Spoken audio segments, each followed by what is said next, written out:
Hello, and welcome to Master Your Life, a show exclusively dedicated to uncovering the path to excellence through powerful stories of grit, determination, and transformation.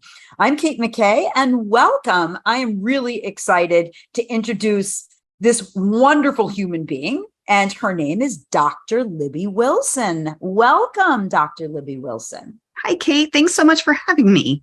It's an honor to be here. You're here. So you've written a book, and we found each other through a really great organization that we're both part of called Self-Publishing School. But That's I'm right. just going to read your bio, just a little bit about you, and then we're going to get right on into it. I can't wait.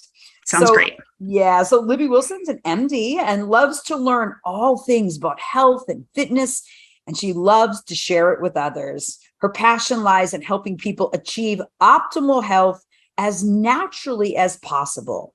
Dr. Libby is a board-certified family medicine doctor, and she's also certified an IFM practitioner through the Institution of Functional Medicine. And she's the owner of Best Life Functional Medicine, which helps people get to the root cause of their symptoms and fix them so they can live their best lives. She's just recently published her first book, The Path of Intention: 5 Habits to Optimize Your Health and Create a Life You Love. Woo! I love it. I love the word intention. Why that word? What's that word for you, Dr. Libby?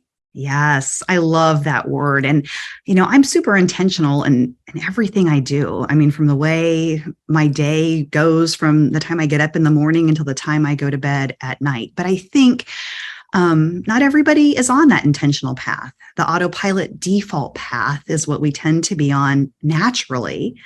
And the autopilot default path often leads us to somewhere we don't really want to be. And we wake up and we're like, how did I get here? Right. So I'm all about trying to figure out, where do we want to go and make sure we're taking steps to get there. Yeah, that's great. And so tell me about the path to this book. How did this come to be? Oh, gosh, that's a great question. I'm so glad you asked that. So, I was a family doctor for 15 years, and I felt this kind of pull inside of me because, it was a very fast-paced, busy practice, 10-minute per patient visit. I'm just seeing 30 patients per day, Band-Aid after Band-Aid after Band-Aid. And this wasn't how I was living my life. Right. I was living this very intentional life of getting up early in the morning, going to the gym, eating healthy, nutritious foods, trying to avoid pharmaceutical agents at all costs for my own self and my own family. And, it felt almost hypocritical because I didn't have the time to help my patients in the way that I knew how to help myself in a lot of ways. And there was this one pivotal transformational moment for me. I was at the gym in the morning before my going off to work. And the gym owner had hung up this poster in the gym, and it said the 5 factors of health, I think is what it said. And it said diet, exercise, sleep, mindset, and relationships. And it was just like, oh my gosh, yes, this is what health is all about. And why is this not what I talk to my patients about? And so that same gym owner had come up to me, fast forward actually a couple of years later, after I've already left my practice now and created my functional medicine practice. And he says, Libby, I have this idea to write this book. Do you want to write a book? And he knew I had some ideas to write a book too, but he gave me the premise of what he was thinking about for a book was thinking about your health like a savings account or a retirement account. Kind of, you have to put deposits in, and the more deposits you make and the sooner you start to make them, the better off you are. And he said, our health is sort of the same way, right? And interestingly, both CrossFit, where he's a gym owner and a coach, and functional medicine ascribed the same 5 tendencies for optimal health and wellness. And so I said, it's great. I love it. I'm in. And a few weeks later, we had our first meeting. We brainstormed ideas, and then we created a shared Google document, and we just started typing in and things. And gosh, that was in September, I believe. And in June, 9 months later, we had the finished copy of the book, and it was published. Right on. So how'd that feel for you? How was that accomplishment? Yeah, it was awesome. It was awesome. I love One of my favorite things to do in life is to set big goals and chip away at them. You know, just my superpower is consistency. It really is. I mean, I'm somebody who I can see the goal at the end and I can just chip away day after day after day. I mean, how do you have time to write a book, right? How did you have time to write a book when we have busy, busy lives, right? I just dedicated a few hours per week and I did it repeatedly, week after week after week. And then voila, you do it. Yeah. Well, I think the challenge is that I would think that the majority of people have no idea what you're talking about. I didn't write my book like that at all. Yeah. I wrote my first book on Post-it notes. I was the biggest haphazard mess. And my writing is not pretty process and it's not consistent necessarily, but I would have to say that one thing that has been consistent is my health. Interestingly enough. But, you know, honestly, Libby, it's really been more about just the fact that I had ADHD. And if I didn't manage my energy, I was in big doo-doo trouble in my life. Like it wasn't going to happen. Like I wasn't going to be able, my relationships were going to, you know, when you talk about those 5 things, if I didn't take care of my health and manage my energy, all of those other factors in my life were going to go haywire. And I knew that at a very young age. It's just so interesting.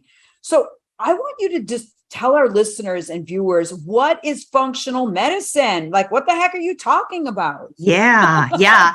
So functional medicine is getting to the root cause of what causes disease and what causes symptoms, right? So conventional medicine, that's what I practiced for all those years and what I was trained in, is you have a symptom, we have an answer. Right. So the example I like to give is if someone came to me and they had 3 complaints, I was going to give them 3 solutions for those 3 complaints. Like maybe they say they had a rash on their arm and they had some knee pain and maybe they had some like heartburn or something. Then I'm going to give them a steroid cream for the rash. I'm going to maybe give them a nonsteroidal anti-inflammatory for their knee. And I'm going to give them an acid blocker for the heartburn that they're having. What I ask in functional medicine is, wow, that's so interesting that your body is presenting that way. I wonder what's happening down at the root that's leading to those symptoms. And if we can get to the root cause and fix it, then guess what? The symptoms will go away. So it's fixing the problem naturally versus putting Band-Aids on the problems is what we do in conventional medicine. I like to think conventional medicine is really good. Kind of like if you're drowning, maybe they can save you from, like, I mean, if you're really chronically ill, I mean, you have a blockage in your heart, right? You need a stent put in your heart, or even if you break your leg, I mean, you need an orthopedic surgeon to put that back together for you again. But if you're trying to prevent chronic disease or optimize your health, the answers that we give in conventional medicine aren't really great. But in functional medicine, we can get to the root cause and really make such a huge difference. That must have been such an incredible aha for you, like feeling like, man, I worked all this hard and I'm a doctor, right? And which is such a respected, beautiful, and congratulations for such a heroic effort, because I know you worked really hard for it. I remember, interestingly, I had surgery and I was like, all right, I'm going to find the best 3 surgeons. And I found this incredible woman and she was incredible. She was incredible. And I remember in my follow-up surgery, she had just had 2 babies and she was very, very well known and did a lot of travels. And it was just pretty intense. And she was so played out. And I'm like, babe, how you eating? And she was like, well, I had peanut butter crackers for breakfast. And I'm like, really? So like the whole session, she knew nothing about nutrition. No. And this was the top 3rd surgeon in her field in the world. And I spent my entire follow-up session coaching her on how she can self-care. I'm not kidding you. Oh, shocking. I believe it. Conventional doctors are not trained in lifestyle. They don't know. I did not know. I mean, I remember people asking me questions and I knew a very basic amount, most of which I knew from my own personal learning to take care of myself, not from what I was trained in and learned in. And in my conventional practice, of course, now that I've gone into functional medicine, I've learned so much about this. But conventional medical professionals don't know much about that at all. It's not how they're trained. They're trained to diagnose problems, label them, and prescribe pharmaceuticals or surgical procedures to fix them, and it's not their fault. That's the way the system is set up. That's how they're trained. Yeah. Wow. So what was that change for you that you decided to do functional medicine, and what were the people's reactions to your shift? I'm curious about that. Yeah. So, it kind of started, it started with two things. One is my daughter had some gut symptoms, and I, as a family doctor, thought maybe it was irritable bowel syndrome, gave her some medicine for that. It didn't really work. It kind of came and went, so we ignored it for a while. Eventually, I took her in to see her family doctor, who happened to be one of my colleagues, and thought maybe I'm just missing something here. And she agreed that, yes, it probably is irritable bowel, tried something different, didn't work. Took her to see a specialist, gastroenterologist, full thorough workup, stool test, blood test, exam, hour-long appointment, super thorough. She's fine. Nothing's wrong with her. Why does this kid have belly aches, right? She doesn't want to leave the house. Her belly hurts. And I knew as a mom, something was wrong with her. But what do you do? What do you do when the doctor tells you you're fine and the specialist tells you you're fine and you're not fine, right? So that started my functional medicine journey. I took my first course in functional medicine. I learned right away what she had. Day one, I knew. I did a test to confirm it, but I was right, and treated her naturally, made it go away. And I remember what was it? It was SIBO, small intestinal bacterial overgrowth, is what she had. Wow. Yeah. And you're supposed to have a bunch of bacteria living in your large intestine. Yeah, not in your small, right? But not in your small. And so her food was getting broken down too fast. And she had a bellyache on a little overnight trip with some friends. And she said, I'm never going on another overnight trip again, And I thought, this is impacting her life. We've got to fix this. And it's fixed. And this kid is like the most social kid ever. Would spend every night overnight with friends if she could nowadays, and her belly aches aren't a problem anymore. But yeah, wow. So that started it. But then what I started to think was, I was turning maybe 40 at the time. And I went to see one of my colleagues for a physical. And I said, I'm tired. I can get up every morning. I can push through the day. I can do all the things I have to do. But man, once all the musts are done and there's time for what do you want to do? I don't want to do anything. I want to sit on the couch and stare at the wall. And I started to think maybe it's my thyroid's off. And at this point too, my weight was starting to just creep up just a little bit. I'd always been a pretty thin person, but now there was like this extra 10 pounds hanging on that wasn't wanting to go away. So I thought, surely my thyroid's off or something. So I went in and saw my colleague, full physical, everything comes back perfectly normal. You're fine. Of course.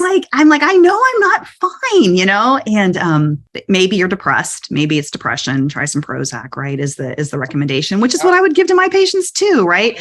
And I knew that wasn't the answer. And now that I'd found some other answers, I started thinking maybe there's something here too. And that's when I really, started this whole functional medicine journey, and I learned what was wrong with me. And I fixed it. And once I fixed it, it was adrenal fatigue is what I had. And once I fixed it for myself, I could not wait to just sing from the rooftops what's going on, because I knew for years I had seen women and men just like me coming in almost fingers crossed that there's going to be something wrong with the labs, because not that they want to have cancer or anything terrible like that, but they just want to know that there's something that can be fixed. And, the labs would come back the next day and we'd give them. Luckily, I didn't have to be the person to tell them. I'd give the message to my nurse, and my nurse would call them and say, everything looks normal. And then they would inevitably ask, well, what am I supposed to do now? Right. And I didn't have answers for them, but now I did. And I knew I wasn't alone. So I knew I had to find people and let them know. Leaving was hard, because it's just what I do now is just so very different, and the conventional world doesn't get it.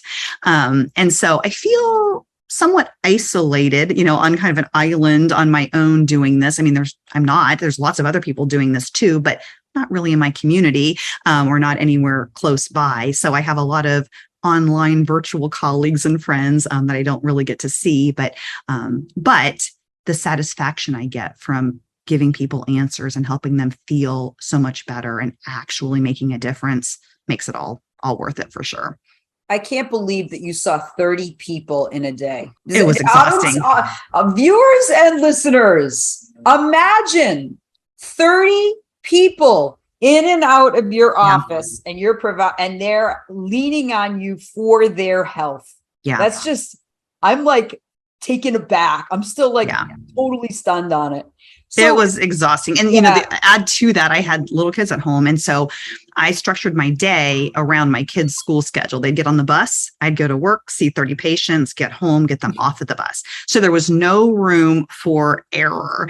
Not even a moment. Not even a moment. So what is adrenal fatigue, if you don't mind, because I would just love to hear a little bit more about that. And what was the process of diagnose? Yeah. And obviously I'm going to share your book and all of your information in regards to your practice. And you have other ways to play with you, one-on-one and groups, obviously, and also some other types of products that we're going to talk about a little bit more towards the end of the show. But what is adrenal fatigue? Yeah. So, our bodies are designed perfectly to handle acute stress. If you're out in the wilderness and a tiger starts chasing you, your cortisol is going to ramp up and it's going to allow you to flee to safety. Okay. That's how we were designed. But guess what? We are under chronic stress day in and day out. And the stress really comes in three varieties. It comes in the emotional stress, and that's what we all think of, right? That's like the day to day. That's the rat race that we live in. And we all have it to a certain degree. I mean, we all do. I mean, it can be as basic as, for me, my chronic stress is like sometimes getting the birthday present for the birthday party that my kid's going to tomorrow and bringing the cupcakes for the class treat, for whatever. I mean, this kind of stuff stresses me out on the top of a busy day. Looking for a motivational and inspirational speaker to host your next event? Reach out to me at kate-mckay.com. So we all have that emotional stress, but then we have hidden stressors too. So we have inflammatory stress from the gut bugs living in our gut. We have toxic overload stress from living in the environment. And this just wreaks havoc on our adrenals. It's just like constant hit. And the adrenals first respond acutely, then they respond by kind of deprioritizing sex hormone production. It's kind of like a choice: survive or reproduce, and they choose survive. So the sex hormones go down the drain. And then we can't even keep up with cortisol production anymore. And so the cortisol goes low. And that's when we have this kind of we have this irritability, we have this difficulty losing weight, we have this kind of fatigue. And most of my patients aren't fatigued to the level they can't do anything, but they just are pushing and they have to keep pushing. They also sometimes notice that their immune system becomes weaker, that they're more prone to catching things. And we diagnose this with a 4-point salivary cortisol test. So we check the cortisol first thing in the morning, and then lunchtime, afternoon, and before bedtime. And then we also check along with that your DHEA, which is a precursor to your sex hormones, to your estrogen and testosterone. And what I find, and I'll tell you, I have done hundreds of these tests now, and they're all abnormal. I mean, I think the people that hear my messaging and are nodding their head, they have adrenal fatigue. I found, out of the hundreds I've done, I found 2 normals, and their sex hormones are trash, and the cortisol is in different varying levels of disarray. I mean, it's not where it's supposed to be. And this is not conducive to good health or feeling great. Or wanting to have sex. Yeah, for sure. Yes. I mean, come on now. And you know what? This isn't just a woman's problem. This is men and women, because I coach a lot of men as a high performance coach. So this is a universal, this isn't I would say American problem in particular, but worldwide problem in developed countries for sure. Right. So you're not alone. And there are solutions. That's what I want the viewers and listeners to know, that there are solutions. There absolutely are. Yeah. I mean, I can't tell you how many men I saw in my family practice with low testosterone, like 40 years old, low testosterone. Why in the world would their testosterone be low? Well, likely this is what's happening behind the scenes leading to the low testosterone. We didn't check it that much in women, but when you do check it in women, it's low for them too, right? And this is why, your body is deprioritizing sex hormone production to survive. It literally acts as if you're being chased by a tiger all the time. And people get mad at their bodies. They're like, my gosh, like, why is my body doing this? But your body is trying to keep you alive. It's trying to protect you. But it's just not the correct fit for what the current problem really is, right? And but just because bloating, right? If you like Dr. Libby, even if you think about like you're bloated because your body is fighting something. Right. Like, so instead of being like, oh, I'm so bloated, because the Right. self-flagellation, the amount that people beat themselves and their bodies and their spirits up Yeah. because of symptoms that are your body trying to do, the poor little body trying to do its best. Absolutely. It is trying to work hard for you. But it's just getting mixed signals sometimes. So we need to send the correct signals to start to heal this. And we do that, through some lifestyle modification, but also through from supplements and things to just retrain this whole hypothalamic pituitary axis that's designed to work perfectly well, but it's just gotten out of sync. I kind of describe it as like, remember when your kids were little and say they were like playing very loudly in the room next door, and you go and check on them multiple times and you realize, oh, they're not doing anything wrong. They're fine. They're not hurting anything. They're just playing. And you just sort of tune it out, right? You just learn to kind of shut it out and focus on what you're doing. It's the same thing our adrenal glands have sort of done to us. Like we've sent that signal so many times that they're like, yeah, not going to respond anymore. Yeah, whatever. Mm-hmm. Whatever. Exactly. So what is the path? Like, what would you suggest to people if they're experiencing this type of fatigue or know that something's not right? Yeah. I mean, because I think that's what the pivotal moment for you was. I have the answers, and people need to know that they're the answers. Right. That's how in our first conversation, I was like, what? Say that right. again. And yes. you said, I would stand from the rooftops. I am Yes. so committed to having people know that Right. there are answers and ways. And so what do you want people to know, Dr. Libby? Yeah, I want them to know that there are answers. I mean, you go to the regular doctor and they tell you you're fine. And there's something inside of you that's like, I know that I'm not fine. Or we start to think, really, is this what 40 feels like? Is this what 45 feels like? 50? Maybe it does, right? It doesn't have to. Your body is designed to feel amazing. And if it isn't feeling amazing, there is a reason and there are answers. And it's often not found in conventional medicine. It's not that your conventional medicine is a bad doctor. They're doing everything that they're trained to do. They just don't know these secrets. And so if intuitively you know something isn't right, you're right, and you need to find someone that can help you. And generally functional medicine is what's going to find it. And to get to that root cause and try to figure out what piece of the puzzle is being missed. Well, I love it that you talk about hormones, and I'm you and I are both super big fans of Andrew Huberman, the neuroscientist. Yes. And also, you and I talked about a couple of people that he's interviewed that are functional medicine peeps. Yes. So what is the latest then? How is neuroscience backing up everything you're saying, particularly when it comes to the brain and our hormones? Yes. Oh my goodness. The brain. Oh my gosh.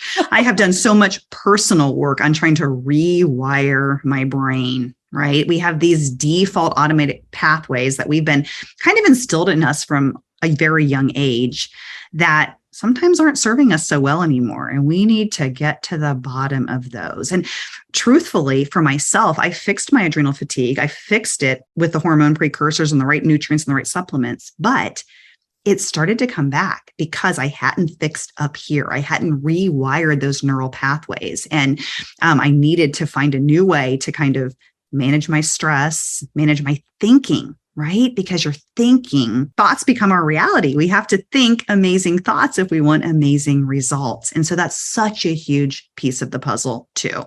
Well, it's like positive psychology. Oh yeah. It's gotten such a bad rap, and Marty Seligman and all the stuff that came out of Penn State. And now, which I love, is that now the science is proving it. So all of these things that maybe a lot of us, because I'm older, but I knew, I'm like, man, there's something to be said. And it's not that I am, you and I are Pollyannas. We just know that the power of thought and the power of intention can save your life. Oh, 100%. 100%. So what is it for you? What is that connection? Obviously, your obsession and an obsession in the yum way, right? Of understanding how your brain works and the hormones that are a big, huge part of that. What do you want? What's a 101 sort of discussion that we can have really to help people understand the impact on hormones on our health? Oh my goodness. So hormones, we have such mixed messages in the media and in medicine about hormones. Are they good for you or are they bad for you? Hormones are good for you. Bioidentical natural hormones are good for you. And I recommend having your hormones tested and replacing them to normal levels, not super therapeutic levels. That may not be in our best interest. And patients ask me, how long should I take these? And I tell them, for the rest of your life. Basically, the answer is, how long do you want to feel good, right? I mean, I want to feel good when I'm 100. I want to live to be 100 and I want to be feeling good when I'm 100. And so I will take natural hormones to replace them to the normal levels for as long as I live. And the precursors too. Yeah, and the precursors too. Yes. Absolutely. So the cool thing is, what I do when I'm fixing someone's adrenals is we use upstream hormones. So we use something called pregnenolone and DHEA, and these trickle down the cascade to balance the actual hormones. So we can do a heck of a lot without actually even using estrogen, progesterone, and testosterone. That works beautifully for men and women that are like below the age of 50. Okay. But once women hit around 50, and then because you're making hormones from your adrenal glands, and we're fixing that with fixing adrenal fatigue, but also from your ovaries for women, and your testes in men, and those start to fade out as we get to be about 50 or so. So oftentimes we need a little additional hormonal support with the actual sex hormones at that point. But a lot of the studies that came out saying, hormones cause heart disease. Well, yes, synthetic hormones can lead to heart disease. There's actually decreased incidence of heart disease with bioidentical natural hormones. Our brains work better with having natural estrogen in the right amounts.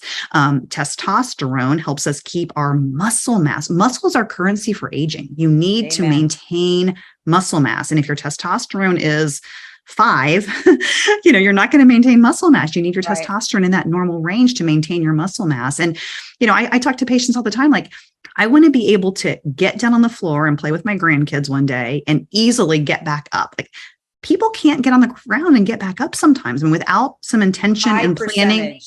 Yes, this is a problem. When I was a personal trainer, I would get older people, and then it was maybe, when I owned a gym and I was in my 30s and 40s, it would be like just helping people get up, and I'd be like up and down. They'd be like, they couldn't even get up and down. Yes. And even teaching them how to sit using their glutes. Right. So, I think that this is such an important conversation, and we are absolutely going to do part 2 of this, in particular, talking about the hormones.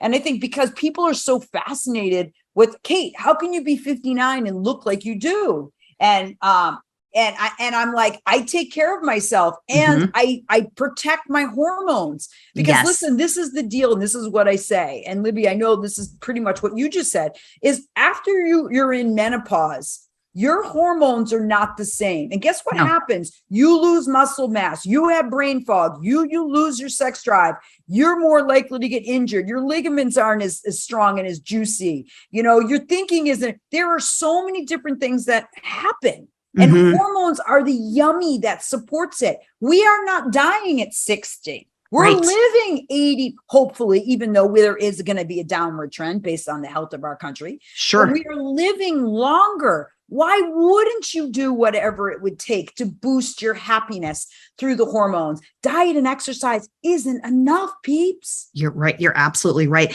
That one of the doctors that I learned a lot of my hormone information from, she said that she can sit in an airport and look at people, and she can tell whose hormones are balanced just by looking at them. And she also said this, and I found this to be really thought-provoking and pretty amazing, is that menopause can be the absolute best time of a woman's life if her hormones are balanced. And if you think about it, from the time you're at a young age and you start your period, your hormones are their cycle, they're all over the place, right? So they're a little hard to test and replace, because one day they're at one level, then next day they're at another level. They're at different phases all throughout the month. And this happens all the way through your childbearing years.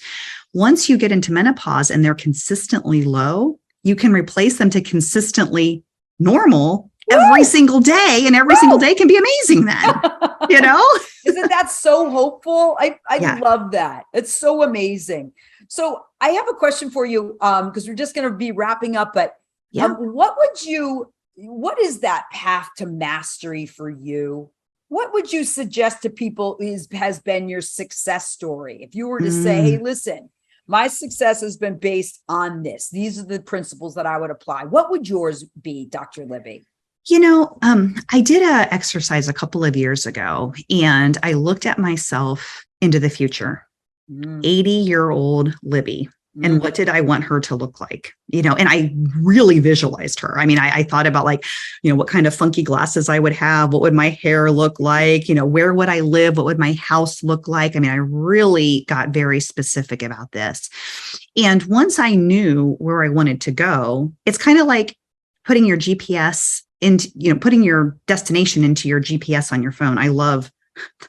I'm so terrible at directions. So when this whole GPS thing came out, I am just loving life because I love being able to put it in there and follow the path. But I did that for myself too. I know where I want to go, what I want my life to look like. I know what I want my marriage to look like. I know what I want my relationship with my kids to look like. I know where I want to live. I know what my day wants to look like. And so now that I know the destination, I just have to do the things to get me there. And that is what takes intention, right? So every morning I work on my mindset. I journal in my journal every morning. I exercise almost every morning. I think rest days are important. So usually 5 to 6 days per week exercise, but it's consistent, right? It's like putting that deposit in my health account.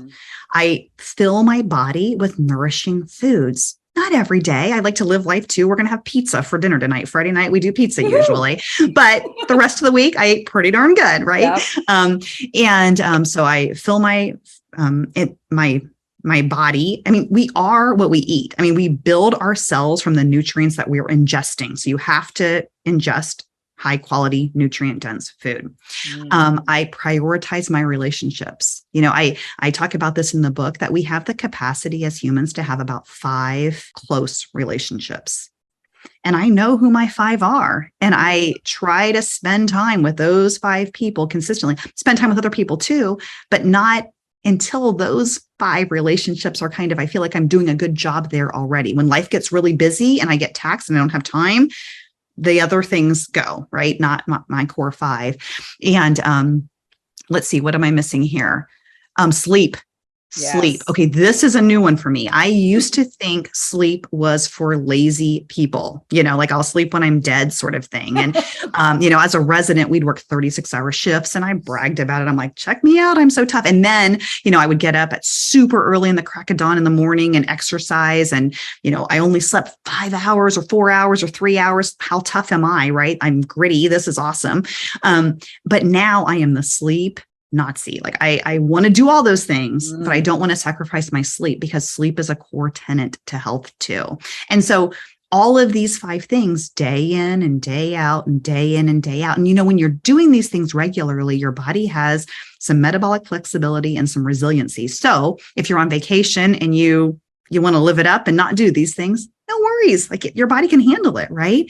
But if 5 or 6 days a week you are doing those things, the results are amazing. But it takes time to see the results. If someone starts doing this today, next week you look at them, they're not going to look any different, right?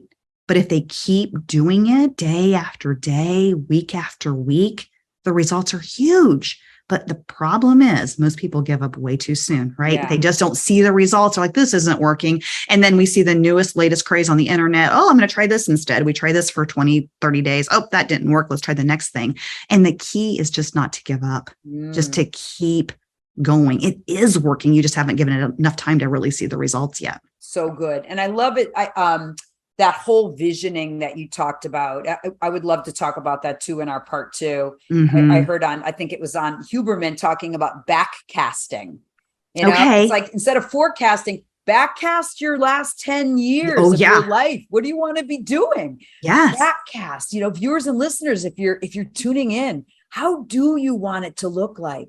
Right. Really, and then create an intention and reach out to Dr. Libby, because she's got some really wonderful help for you. Well, I would like to ask you one final question. If there was one thing, if you had a billboard that everyone could see, or one expression, what is that for you that you want people to know? I have answers. I have answers. I didn't for years. Now I have answers. And I found them for myself. I found them for my patients. And if your body isn't feeling amazing, then there are answers. My favorite people to work with are people who are trying. They're trying, but they're not getting where they want to be. And they're not afraid to do the work. They just need someone to guide them on the path. I would say 75% of my patients are super ultra healthy from conventional medicine standards, but they intuitively know something is wrong. And I'll tell you what, I was too busy and too out of sync to listen to that inner guidance that my body was screaming at me for years. It took me to slowing down to realize, and I trust that inner guidance so much now. Like, that is guiding me in the correct direction. So if your inner gut is telling you something's not right, you're right. You just need to figure out what it is. And the other thing, I guess, if I had a 2-part billboard, it's just that I say this all the time to my patients: small, consistent actions repeated over time yield tremendous results. You just have to keep going. Right. And have faith. Yeah. There is that piece of faith, and really having that vision that you're worthy of having optimal health. You are not too old. Yeah. Your body is magnificent in whatever form it is in. And partnering with people that are willing and able and capable of helping you is the best thing you can do. So, Dr. Libby, thank you so much. Thanks for having me, Kate. It's been so fun. Really, really grateful. And thank you to all of you viewers and listeners for tuning in to Master Your Life. I'm Kate McKay. And until next time, stay consistent. Small right actions will lead to your brilliant results. Take good care. Are you ready to claim your inner badass? Pick up my copy of my best-selling book, Claim Your Inner Badass: How to Live with Courage and Unleash Your Personal Power. Available now on Amazon.